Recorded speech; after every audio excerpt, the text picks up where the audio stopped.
Assalamualaikum warahmatullahi wabarakatuh. Kami dari kelompok 10 pengantar biosistematika. Di sini kami akan mendiskusikan tentang bab 1, yaitu taksonomi dan sistematika. Perkenalkan, nama saya Fatimah.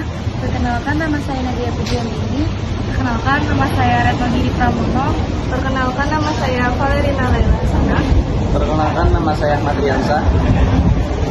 Jadi yang pertama di sini kami akan membahas tentang Apa itu taksonomi?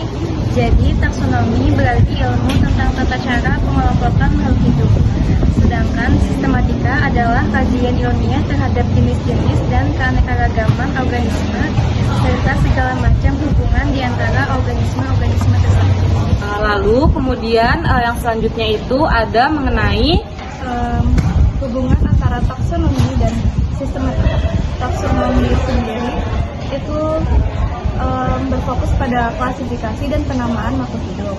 Sedangkan sistematika itu yang mempelajari keanekaragaman makhluk hidup dan hubungan kekerabatan antara makhluk hidup. Jadi, hubungan yang ada di antara sistematika dan taksonomi ialah sistematika menggunakan ilmu-ilmu seperti klasifikasi dan penamaan makhluk hidup yang ada di taksonomi untuk mempelajari hubungan-hubungan yang ada di antara makhluk hidup. lalu kemudian kami akan membahas tentang Perbedaan antara sistematika biologi dan biologi sistematik. Sistematika biologi itu pemikiran-pemikiran populasi yang membawa taksonomian untuk lebih banyak pergi ke lapangan daripada bergelut di dalam museum.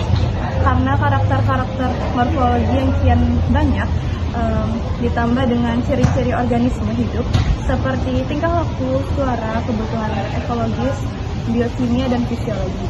Sedangkan biologi sistematika bisa dianggap dengan seperti sinonim dengan berbagai cabangnya seperti zoologi sistematika. Jadi mungkin selanjutnya di sini kami akan membahas tentang dampak buku The Origin of Species yang dituliskan oleh Darwin. Apa dampak buku The Origin of Species itu yang ditulis Darwin terhadap taksonomi?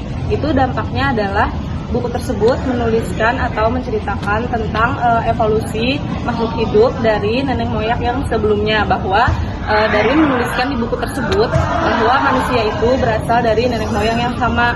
Jadi buku itu sangat berguna untuk taksonomi karena dengan buku yang ditulis Darwin kita bisa mengidentifikasi atau menyamakan makhluk hidup dengan buku tersebut. Jadi misalnya andaikannya Darwin tidak menuliskan buku itu atau tidak menceritakan tentang evolusi di dalam buku itu, maka kemungkinan ahli biologi itu akan kesulitan untuk mengidentifikasi taksonomi. Jadi buku tersebut sangat berdampak atau berguna bagi taksonomi. Jadi selanjutnya kelompok kami akan menjelaskan tentang Metode kerja sistematika.